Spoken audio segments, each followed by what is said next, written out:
Hello there, I'm Ben Forker, and I'm with the Investor Relations team at Adobe Inc. Adobe Inc., henceforth known simply as Adobe, is a global technology company focused on developing and publishing a wide variety of over 50 useful software and services. The company's offerings are divided among three main segments, with each being useful in unique ways.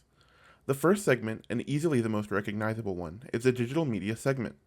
This is the segment responsible for distributing software and services that allow users to create and share their own premium content.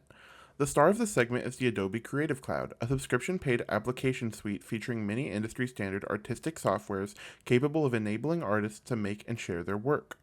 Also in this segment is Adobe's Document Cloud, a web and mobile-based application suite made to make sharing and editing documents easier for business-related functions.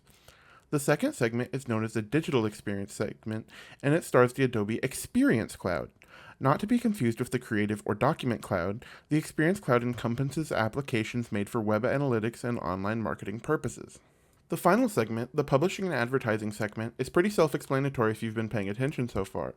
This segment features software surrounding publishing and advertising like e-learning solutions, web conferencing, and high-end printing. As you can see, Adobe has many different unique offerings.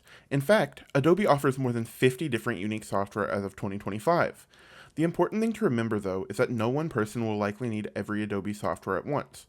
While some Adobe software are as inexpensive as $4.99 to $24.99 per month, business subscriptions like Adobe Experience Cloud can start in the tens of thousands of dollars annually. Most average users will opt to only pay for the specific software they need at the time, or more commonly, purchase the Creative Cloud subscription.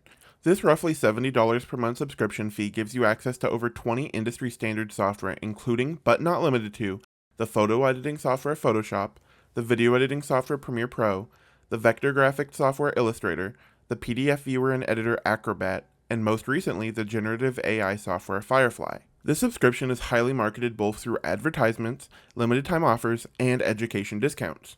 Right now, for example, there is a Cyber Monday offer to half the fee from $70 a month to $35 per month. Due to how many offerings they have, the target market is very wide. Pretty much anyone who is interested in digital creation of some sort will have an Adobe product made pretty much just for them. Adobe's not a stranger to competition, as many have attempted to rival them in the past. The issue with those attempts, however, is that no one competitor is likely to be able to compete with everything Adobe has to offer. For example, Microsoft is one of Adobe's biggest competitors when it comes to the digital experience segment and marketing, but any attempts to rival Adobe in digital media software has been futile. Their video editing software Clipchamp, for example, does not have anywhere near the amount of features, nor is it used anywhere professionally when compared to Premiere Pro. Another competitor, Affinity, actually does offer great free alternatives to Premiere Pro and Photoshop, but plenty of users will likely never switch over to it because it is missing all of the business features like marketing and advertising. You may be wondering what the organizational structure of Adobe is. After all, with so many offerings, it seems impossible to have a few single leaders in charge of everything, but somehow we make it work. The organizational structure at Adobe is divided into two major functional areas, much like the segments we discussed before. These are the digital experience function and the digital media function. These two areas each have their own respective president, and these presidents answer directly to the chief executive officer, or the CEO. Below the two presidents are 5 vice presidents responsible for overseeing different areas of operation in the company.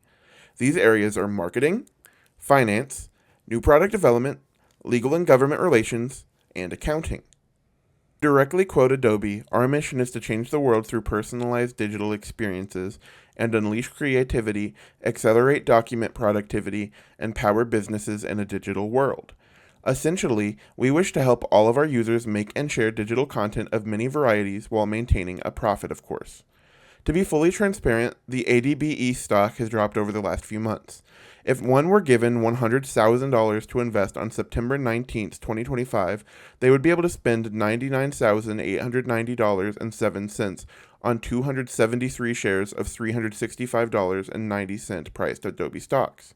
However, the same exact stocks have dropped from $48.38 to $317.52, meaning said investment would have gone down $13,207.74 to $86,682.96.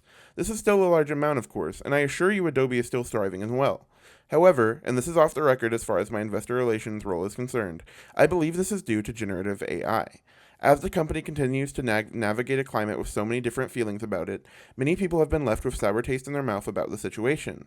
Digital artists and loyal Adobe fans alike have been left feeling hurt that Adobe, the company once known for empowering them to make art themselves, is now moving towards a technology that is attempting to take those very artist jobs and hobbies away. On the other side, the people who actually enjoy AI art are left feeling disappointed as other companies have better and cheaper image and video generation options. Back on the record, I would like to think that Adobe stocks will go up in the future, assuming they make the right moves and continue creating, updating, and distributing such useful software. Thank you for listening to my Adobe presentation.